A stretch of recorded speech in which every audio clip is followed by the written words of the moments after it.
Imagínate que un órgano te deja de funcionar. Vas al hospital, te hacen pruebas y te confirman. Ese órgano no funciona. Te dicen que vas a entrar a una lista de espera.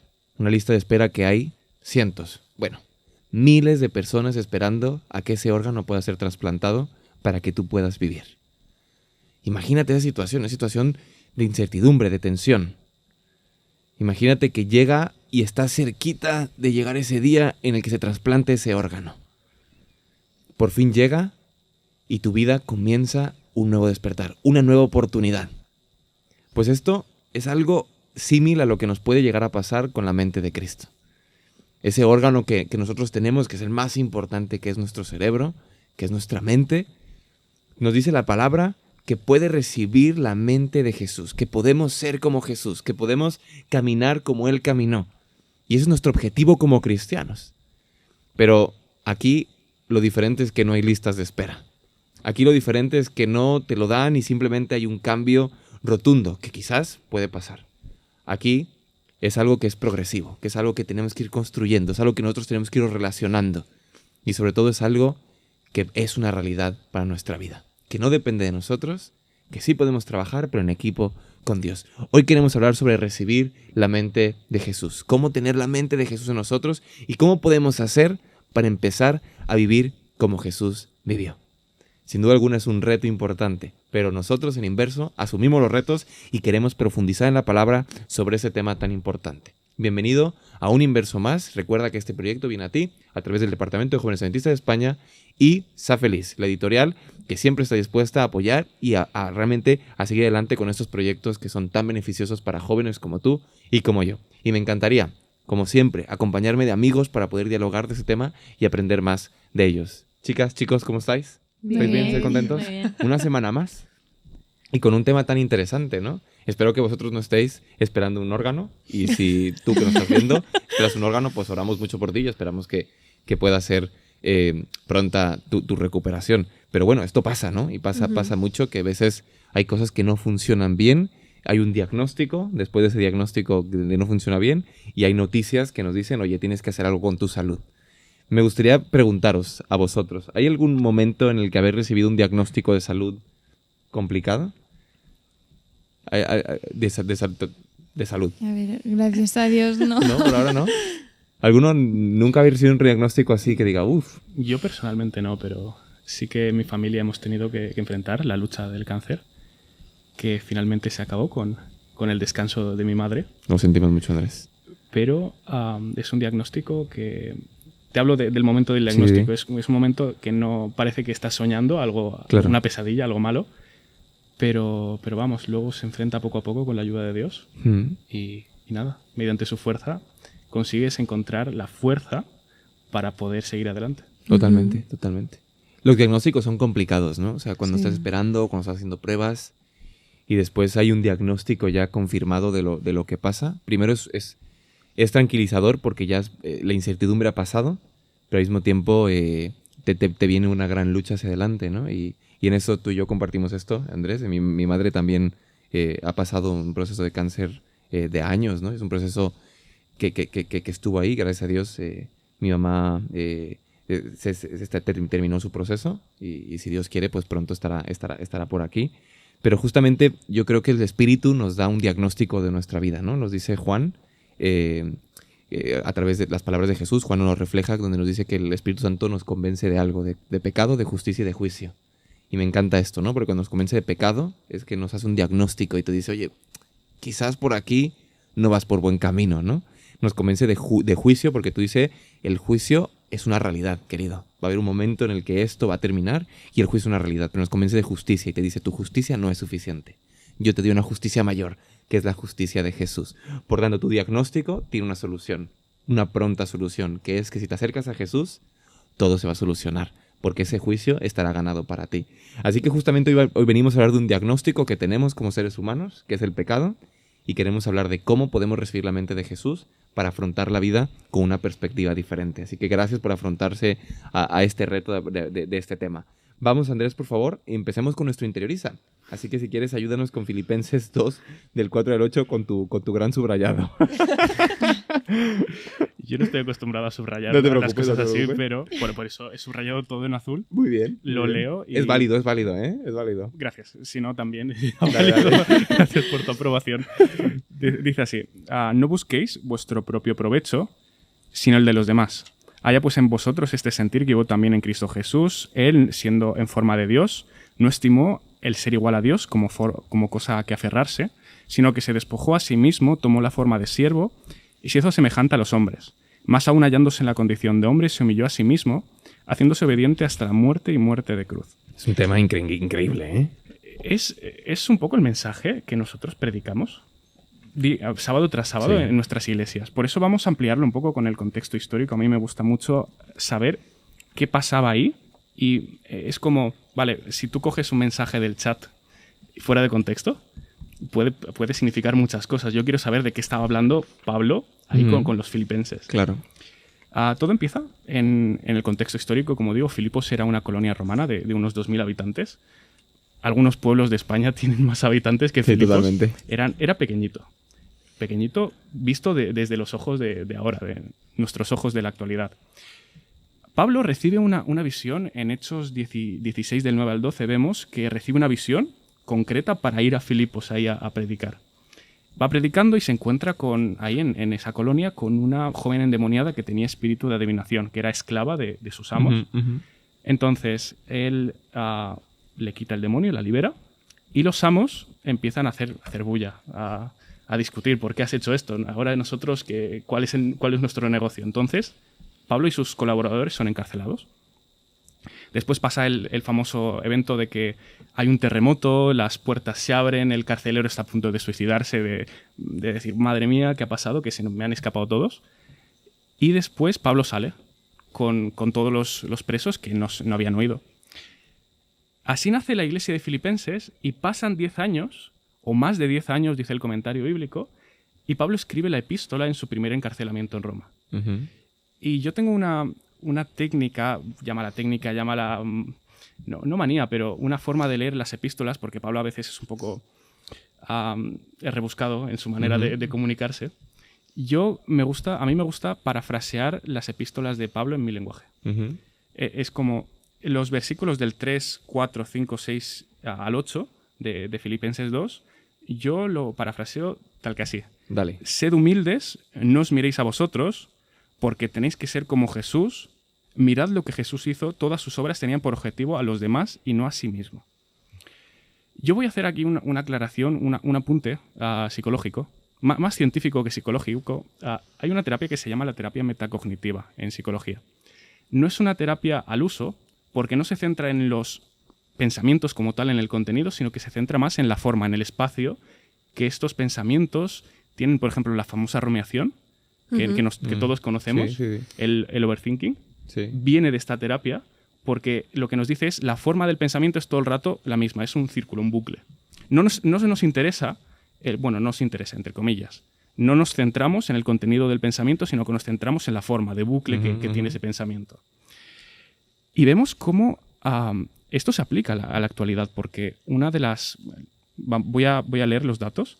El 3,8% de la población mundial, más de 280 millones de personas en el mundo, tienen depresión.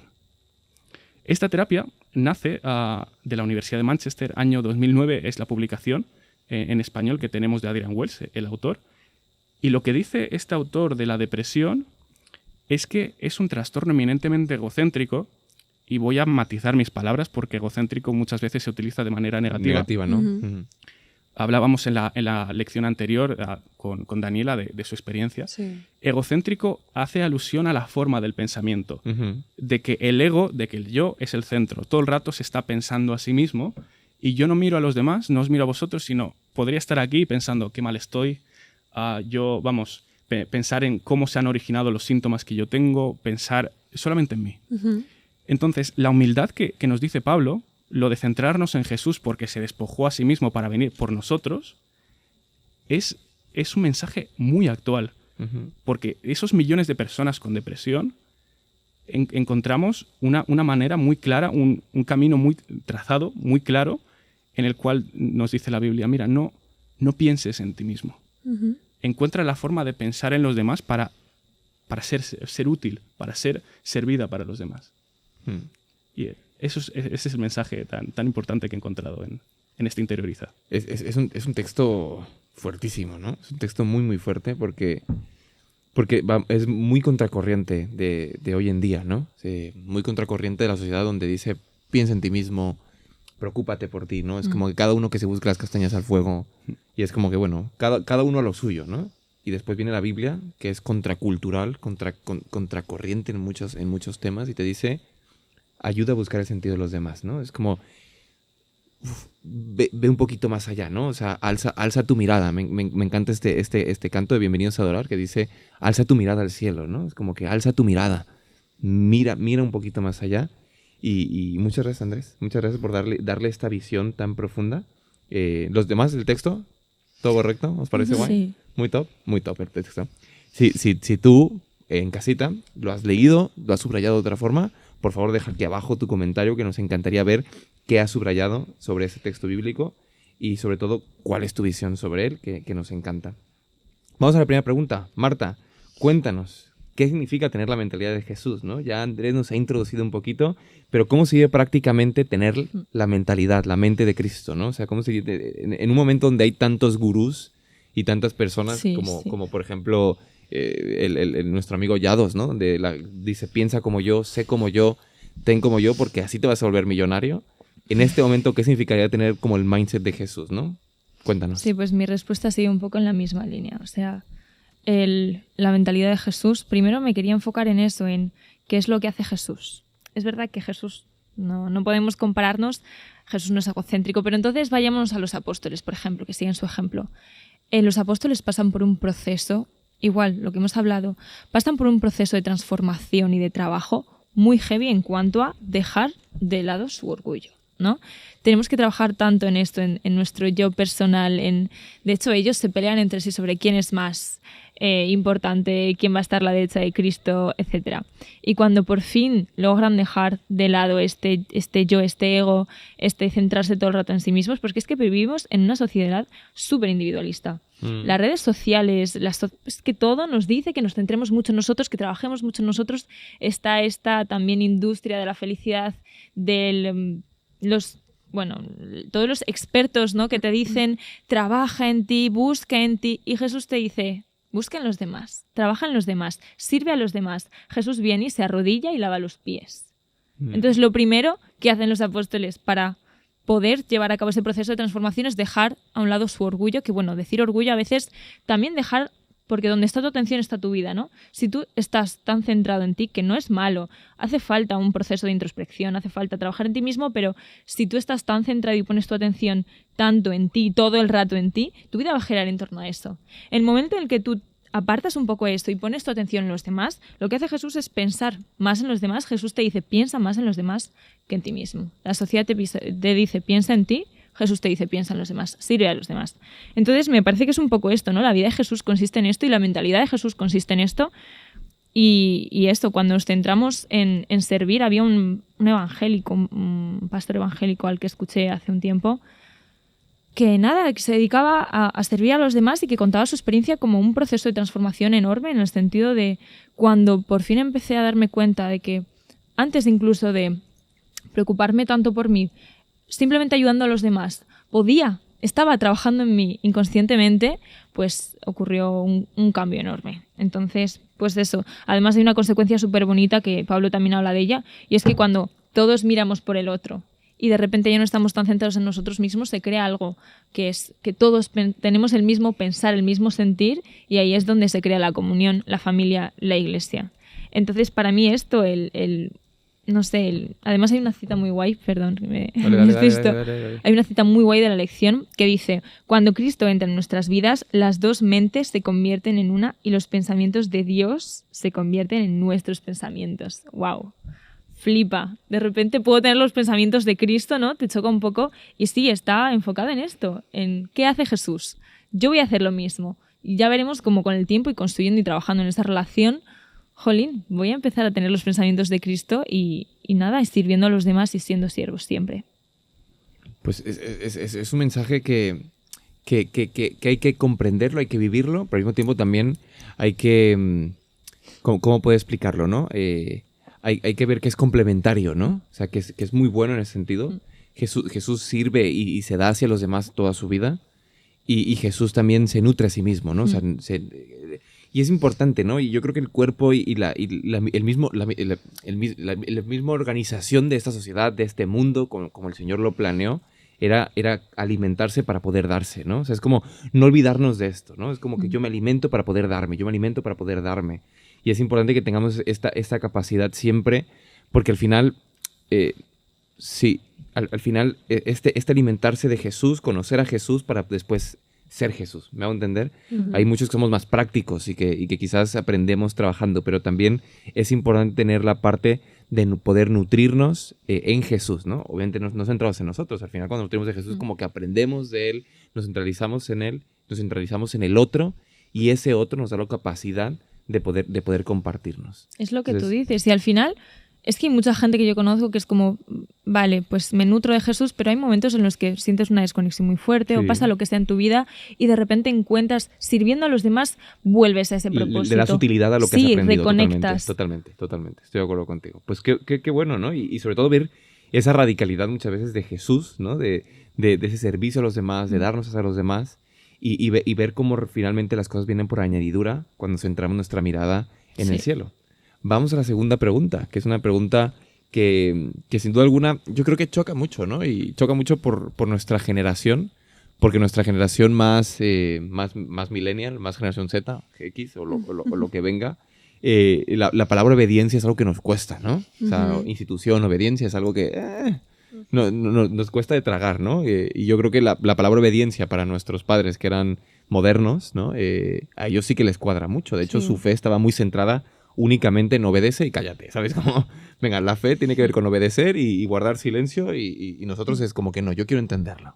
Por tanto, Daniela, ayúdanos a poder descifrar cómo podemos relacionar la fe y la obediencia y cómo podemos llevar esto al siguiente nivel en nuestra vida. Pues me gustaría empezar diciendo que al final la fe y la obediencia es algo bidireccional, ¿no? O sea, también se dice en Santiago 2:17 que la fe sin obediencia está muerta, ¿no? O sea, la fe sin unas obras que reflejen esa fe no tiene sentido. Y relacionándolo también un poco con lo que decía Andrés al principio, de que al final la depresión puede venir desde un punto de vista egocéntrico, creo que es 100% así. Y seguid mi línea de pensamiento, ¿vale? Yo creo que al final ese egocentrismo viene también desde el pensamiento propio que podemos tener de lo capaces que somos de gestionar nuestros problemas sin ayuda de nadie más, ¿no?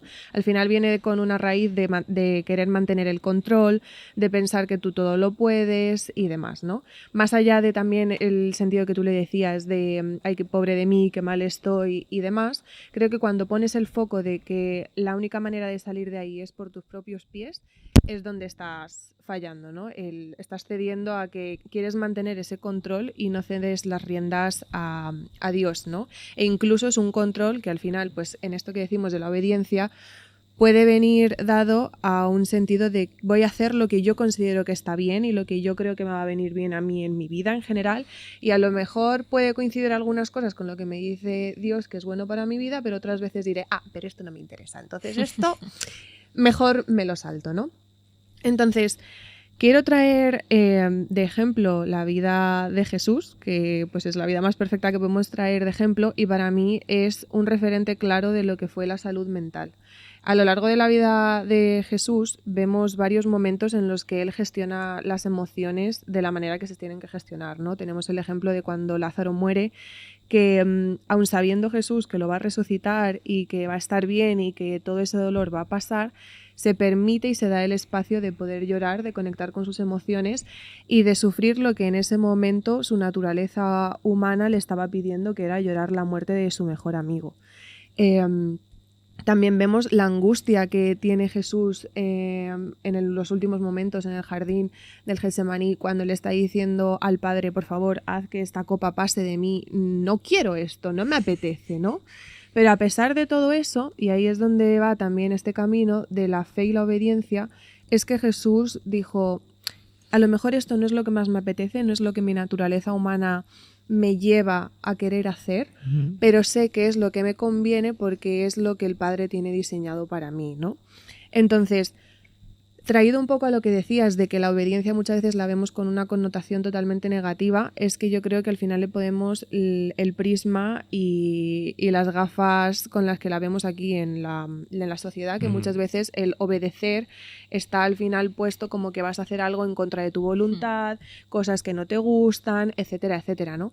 Pero ¿y si le cambiamos las gafas y las miramos con unas gafas de amor, ¿no? Y al final vemos pues que todas las consejos de vida, porque yo creo que Dios siempre nos da consejos para que nosotros podamos aplicar, vienen desde el amor y no desde un lugar de que nos quiera controlar.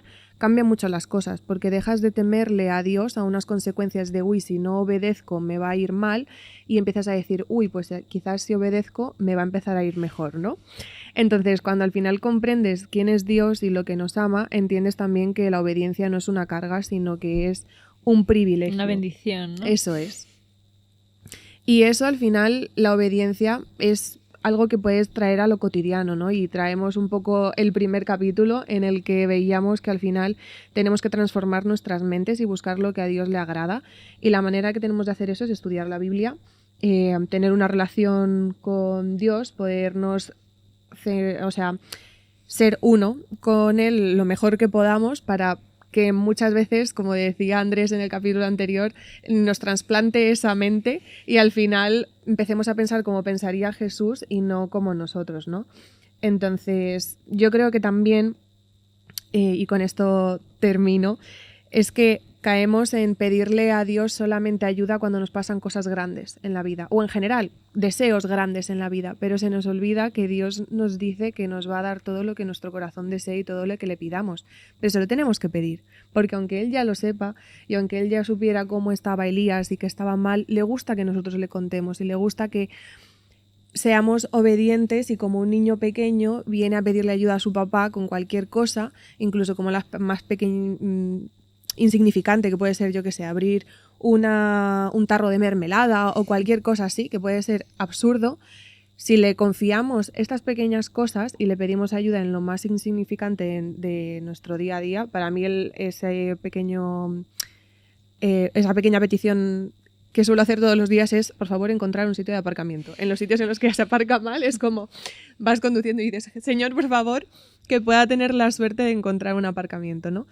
Pero si confiamos en esas pequeñas cositas, también vamos a ser capaces de confiarle cosas mucho más grandes. Totalmente. Muchas gracias, Daniela. Muchas gracias. Ha sido muy, muy instructivo, ¿no? Entender la obediencia desde otro prisma, ¿no? Del prisma de cuando alguien me ama, alguien me conoce, al final seguirle, obedecerle, escucharle, es beneficioso para mí, porque me lo está diciendo por algo, ¿no? Sí. Así que, y me ha encantado el pedir, perdón. Dale. Pedir esas cosas pequeñas. Yo durante una época en la universidad, cada noche pedía, por favor, ayúdame a llegar bien a clase. Es algo muy tonto, pero al final... No, pero muy guay, muy guay. Sí. Muy guay. Muchas gracias, Marta. En realidad que iba a comentar lo mismo. Porque somos muy tardonas. Sí, es que... No, pero no en ese sentido. Que se ponga, porfa, malo el profe y pueda pero- ganar 5 pero minutos. Sí, de verdad, o sea, el que nosotros le confiemos hasta lo más mínimo creo que es súper Totalmente. importante. Y es que justo tuve una discusión con un amigo sobre esto que me decía, ¿cómo le vas a pedir a Dios, yo qué sé, que te ayude a aprobar un examen o cosas del estilo, ¿sabes? Es como, ¿por qué le molestas con eso? Y para mí es todo lo contrario, o sea... Totalmente. Hay más intimidad, ¿no? Es la persona más o sea, cercana. ¿cómo me voy a atrever a pedirte algo tan grande cuando no me he atrevido ni a pedirte Totalmente. lo más mínimo? ¿no? Totalmente, Me totalmente. parece muy Andrés. Yo os quería proponer una idea revolucionaria. Seguir a Cristo es algo egoísta. A ver, amigo, explícate. A ver. Seguir a Tremendo Jesús- melón se acaba de abrir. Seguir a Jesús es algo egoísta. Y me voy a explicar. Yo ahora mismo ya no soy Andrés, soy una persona atea, evolucionista, Ujú. que estoy viendo lo que estáis diciendo y me chirría, ¿sabes? Porque decís, vale, vamos a obedecer como cristianos a Jesús, voy a seguir como su sacrificio, voy a ser como Él era. Ujú.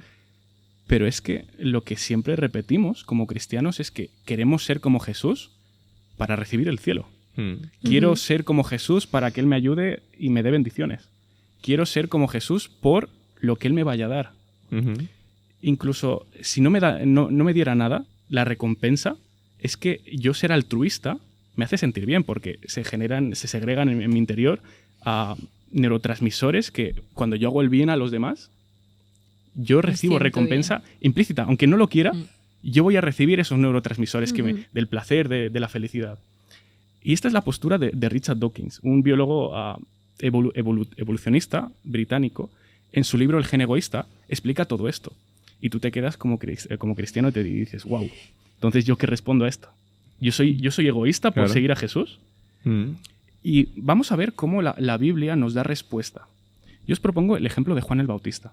La Biblia es como dice, escudriña y corta, es una espada que penetra hasta lo más profundo de nosotros.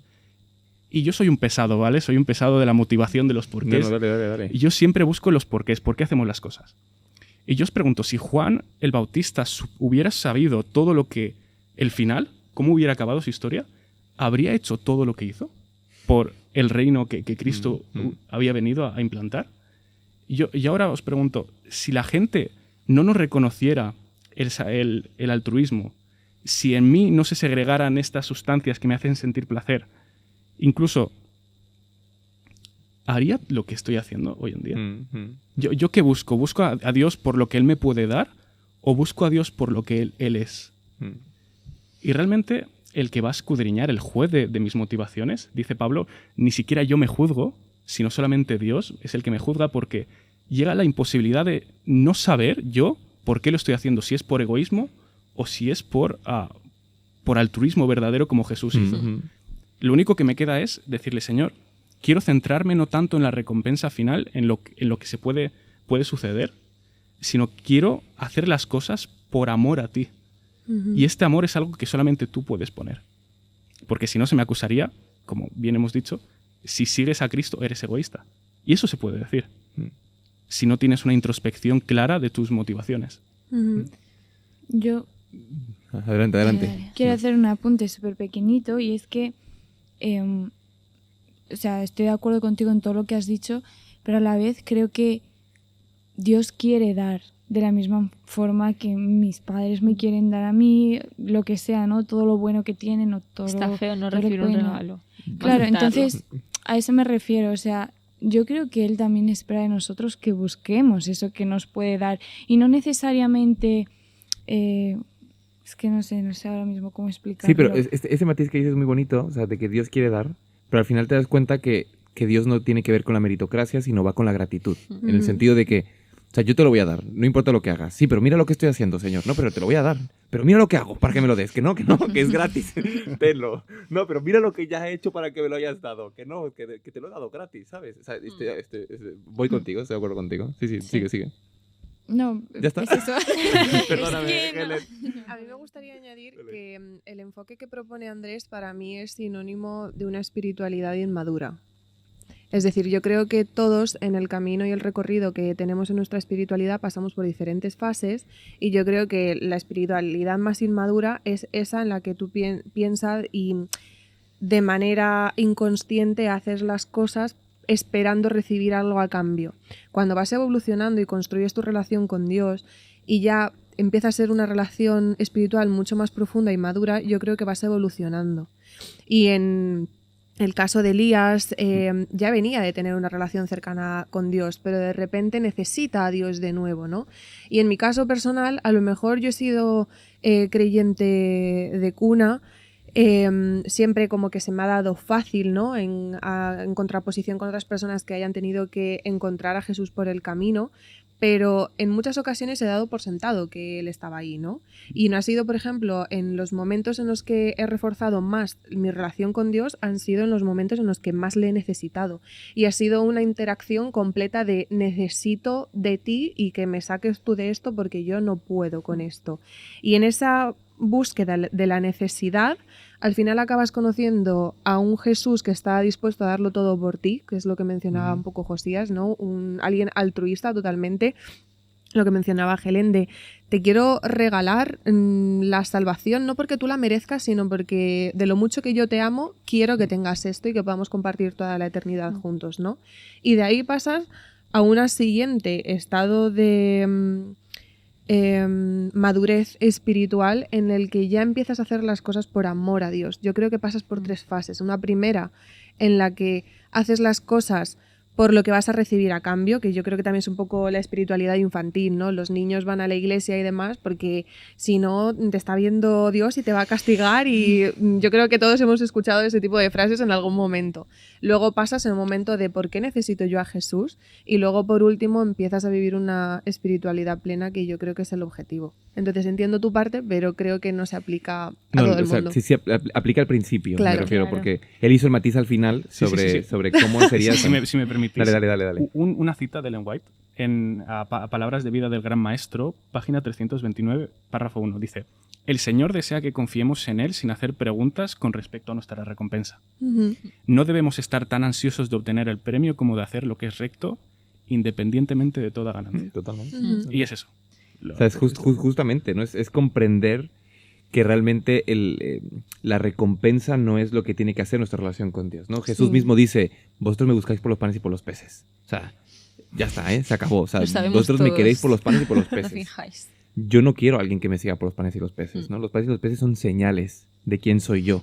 Pero para mostraros quién soy yo, y a través de mostraros quién soy yo, que tengamos una relación íntima de amistad, pero porque sepáis quién soy yo. Y saber que no os voy a fallar, que voy a estar a vuestro lado y que yo cumplo mis promesas, a pesar de que hay veces que cuesta verlo, pero yo estoy ahí siempre cumpliendo mis promesas, ¿no? Entonces, esa relación es lo que es fructífera, ¿no? Lo que es transformadora, lo que esa relación es lo que nos brinda la oportunidad de querer ver cara a cara a Jesús. Yo quiero estar en el cielo porque no quiero tener dolor, o quiero tener una relación con Jesús, ¿no? De hecho, Ellen White define el cielo, que me gusta mucho, dice: el cielo es una relación incesante con Cristo. O sea, el cielo no es un lugar físico, el cielo no es un estado donde yo esté con los leones disfrutando.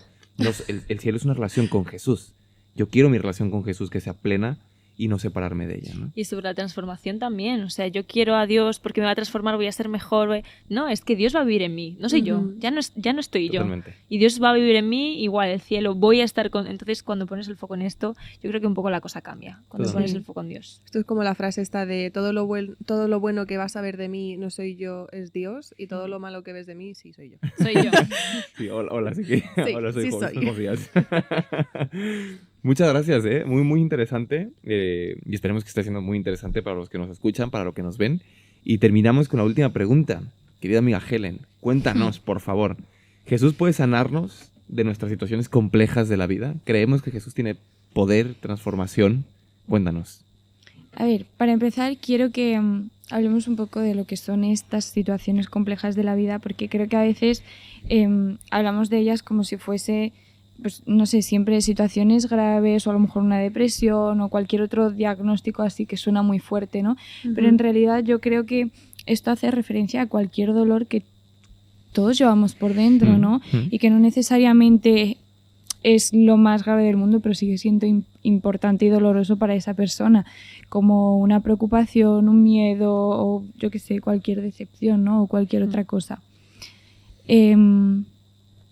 Ayer justo leí una publicación que me encantó, y lo mismo la habéis leído vosotros también, que dice: el estrés te hace creer que todo tiene que suceder ahora. La fe te asegura que todo sucederá en el momento adecuado según la voluntad de Dios. Qué bueno. Y me ha encantado. Y ahora quiero contestar a la pregunta basándome en el libro de Maestro de Maestros, que es uno de mis favoritos. Yo creo que ya se ha publicitado aquí un montón. De Roberto Badenas, ¿no? Sí. Que lo podéis comprar en Zafeliz. Es que es increíble, me encanta. Que explica cómo todas las personas que se acercaban a Jesús perdían de repente el miedo a asumir su historia. Es como que de repente la interiorizaban, la aceptaban, se atrevían a reconocer sus fragilidades. Y bueno, pues eso evidentemente les dejaba emocionalmente saludables, ¿no? Y bueno, el libro explica que Jesús aprovechaba cada circunstancia, cada momento, cada error, cada decisión que había que tomar para que pues, las personas de su alrededor, sus propios discípulos, repensaran las cosas y le diesen un par de vueltas, ¿no? Y que pudiesen transformarse o pasar por ese proceso o empezarlo, ¿no? De transformación. De hecho, lo que me encanta a mí es que los discípulos en los evangelios resaltan sus errores, no los esconden, no los están ahí y yo creo que es que de verdad eso es solo gracias a Dios, gracias a pues que les ha hecho ver que no nos tenemos que avergonzar de ellos o no los tenemos que esconder, no les tenemos que temer, ¿no? Porque al final forma parte de nuestra realidad y lo que importa realmente es lo que nosotros vayamos a hacer a partir de ahora con lo que tenemos del pasado.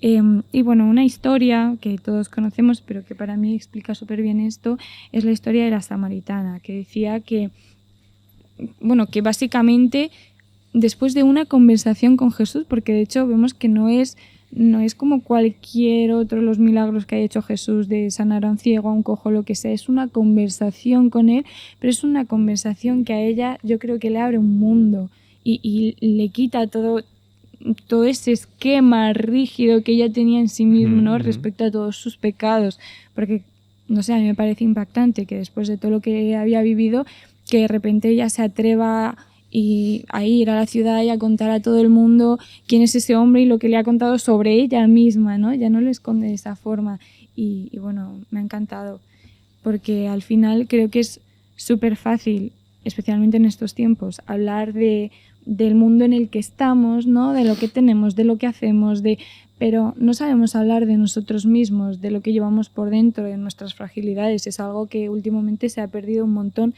y yo creo que esto es algo que solo podemos conseguir pues acercándonos a Jesús, porque es Él quien nos va a hacer ver estas cosas y al final la mejor forma de librarnos de este peso es sacar todo lo que llevamos dentro. Y una forma, yo creo que es súper importante, es leyendo su palabra.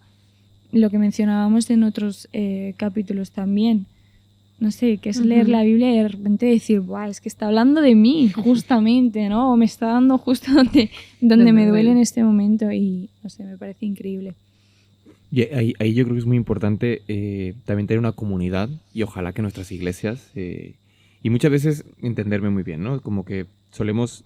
Si mi iglesia no es muy sana, solemos encapsularlo en la iglesia. No, es que la iglesia es la iglesia. Bueno, pero mi grupo de amigos de la iglesia sí que puedo convertirlo en un grupo, ojalá, ¿no? Un grupo de sanidad, ¿no? Donde pueda encontrar amistad.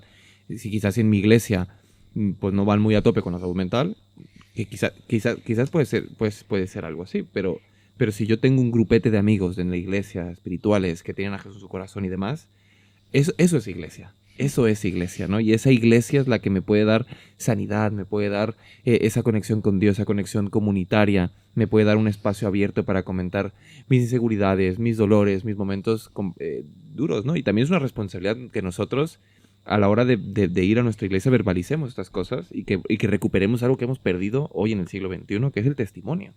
Elena de White hablaba mucho sobre el testimonio de la confesión, cuán importante era que los pastores incluso confesaran públicamente sus pecados, que confesaran y que los utilizaran su propia vida como testimonio, no solamente testimonios de, el Señor me ha dado este milagro, no, sino testimonios de, yo lucho con el orgullo, yo lucho con la pornografía, yo lucho con tal y el Señor me está ayudando, y esas cosas son sanadoras. Yo me acuerdo que comenté mi testimonio sobre mi abuso sexual en un evento nacional aquí en España, más o menos habían como 800, 900 personas, y después de esto Dios me dio la oportunidad de trabajar con una persona que a través de este testimonio se sintió tocada y empezó a su proceso de sanación a través del testimonio que yo conté. Le dije, Jolín, pues al menos mi dolor ha tenido una utilidad de poder ser sanador para alguien más y acompañar en este proceso a esta persona, pero obviamente no acompañé yo el proceso, sino que la acompañé a que la acompañara otra persona profesional para comenzar este proceso. Pero bueno, al final tú ves cómo el Señor puede transformar una vida y yo lo he podido experimentar. Yo creo que muchos de vosotros también podéis experimentar en vuestras propias manos cómo una persona está en una tensión, sin dormir, que tener pesadillas, pasarla fatal, estar terriblemente mal, y de repente pasan 3 años, que 3 años se dice mucho, 3 años son largos, y de repente ver a la persona, encontrártela otra vez y decir, ostras, qué bien está. Sí, ¿no? Y qué es lo que Jesús puede hacer a través de un simple detalle de compartir nuestra vida. Andrés. Y yo quería hacer un alegato para desmitificar la figura del psicólogo. No necesitas estudiar psicología para ser buena persona. Si una iglesia no entiende de salud mental, puede ser por muchas causas. Sí. Pero eso no es un pecado, no es un crimen, siempre y cuando las personas que estén ahí estén movidas por el Espíritu Santo y puedan ser sensibles a las necesidades de los que tienen alrededor. Yo, por ejemplo, está muy de moda ahora estudiar psicología, está muy de moda hablar con algunas palabras, pero no por hablar así o por haber estudiado esto o ser más consciente de esto, eres mejor persona. El psicólogo no significa que sea aquí, vamos, la figura, la última figura, la pantalla final del juego. Es simplemente ponerle palabras de manera científica, si quieres, entre comillas, a cosas que pasan en nuestra mente, en nuestro interior. Pero vamos, a desmitificar la figura del psicólogo. Claro. No somos mejor que nadie, aunque en las redes sociales se nos dé tanto bombo de hablar de salud mental. Es necesario, pero no dicen nada de nosotros. Es simplemente un conocimiento más. O sea, que nosotros, aunque no tengamos la preparación de psicología, tenemos la oportunidad de ser canal de bendición para los demás también. Sí. Y que nosotros estar atentos a las necesidades de los demás, escuchar a un amigo, tener una escucha activa con una persona, ayudarle, estar a su lado cuando nos cuente, también podemos ser sanación para esa persona y podemos acompañarle en sus momentos, ¿no? Claro, yo, por ejemplo, el ejemplo de mis padres. Yo he visto cómo en nuestro ministerio pastoral de familia, mis padres no han estudiado psicología en absoluto. Mi padre ha estudiado la facultad de teología, mi madre era enfermera y no se había estudiado psicología. Venían de años donde no se sabía lo que era eso, pero os puedo decir que había mucha psicología en su comportamiento. Totalmente. Mi padre, por ejemplo, en su comportamiento con los miembros de iglesia, en su forma de actuar como pastor, yo luego veía mis apuntes de psicología y digo, wow, tiene sentido, aunque no saben, no han estudiado la psicología, pero actúan de manera psicológica, entre comillas. Totalmente. Y eso es gracias a la palabra, ¿eh? O sea, porque totalmente. Y es increíble cómo la palabra te ayuda a tener estos principios que te ayudan a hacer sanación para los demás. Y de repente vas a la palabra y te encuentras un momento tal y vas a Romanos 14, por ejemplo, donde te dice no juzgues a los demás, ¿no? Es como que escucha a los demás, ¿no? Y te ayuda a ponerte la empatía al otro lado. Y tiene muchos principios que son principios de vida, ¿no? Y el Señor quiere enseñarnos a través de su palabra. Y al final es muy bonita la palabra porque tiene un viaconducto, ¿no? Para llevarnos a convertirnos realmente en la imagen de Jesús, la imagen de Dios restaurada en nosotros y ver que realmente no debemos inventar muchas cosas más que ir aquí a la palabra y darnos cuenta que ella quiere reconstruir quién quiso que fuéramos Dios para nosotros, para los demás, y ver cómo poco a poco podemos ser esa bendición para los demás. Así que muchas gracias, ha sido muy instructivo. Relacionado con lo que has dicho, vemos todo lo psicológico en nuestro alrededor, en las personas, pero animo a la gente a ir a terapia porque realmente es eso, es ir al psicólogo, es darle palabras a lo que está pasando, que me dé herramientas. No es Dios, es una persona, pero Dios instruye a las personas para ser herramientas. Y me parece muy importante resaltar la figura de psicólogo como experto, simplemente en algo que al final no podemos subestimar, que está muy bien hablar con un amigo, es muy necesario, pero no podemos sustituirlo con, al final, igual que los médicos, una dolencia física, pues yo puedo hacer muchas cosas para prevenir o para intentar curar, pero la figura del médico es muy importante a nivel físico, porque a nivel psicológico no. Porque subestimamos que Dios dé sabiduría y utilice a las personas para ayudar a los demás. Totalmente. Pues muchas gracias a todos y a todas por ayudarnos en este tema, que ha sido muy interesante. La verdad que me ha encantado este tema. Y ya veis, de un texto bíblico como Filipenses hemos podido desengranar lo bonito que es, y ojalá que el Señor restaure la mente de Jesús en nuestra vida y podamos ir a donde quiera que seamos, ser personas que hablen de sanidad y que seamos sanidad para los demás, ¿no? Para nuestros amigos de universidad, para nuestros padres, para nuestros hermanos, y ojalá que el Señor nos utilice como herramientas para sanar de las dolencias que hoy más se atribuyen, ¿no? Que quizás el estrés, la ansiedad, las preocupaciones, tantas cosas que hoy en día como sociedad nos cuestan tanto y vemos a tantas personas dolientes en nuestro alrededor, y ojalá que Jesús nos ayude a hacer esos conductos de salvación y de bendición y sanación para los demás. Así que bueno, vamos a nuestros tweets, queridos amigos. Por favor, compartir nuestros tweets. Yo escribí uno que digo, al final no tiene mucho que ver, pero bueno, os lo digo para que pase desapercibido. Que dice, a veces hacemos cosas buenas que son malas para nosotras. Ahí dejo, tiro el micrófono y me voy. Los demás, venga. Venga, ahora yo porque el mío tampoco. Dale. Dice así, Jesús resistió todo con amor, yo quiero pensar como él. Ah, muy bien, sí tiene que ver, está muy chulín. Muy guay, muchas gracias, Helen. Bueno, sigo yo. Dale. Haz caso a la terapia metacognitiva. La dirección de tus pensamientos dice mucho de ti. Y acabo con la pregunta, ¿hacia dónde se dirigían los pensamientos de Jesús? Qué bueno. Muy interesante, Andrés, muchas gracias. Amiga Marta. Vale, pues sigo yo.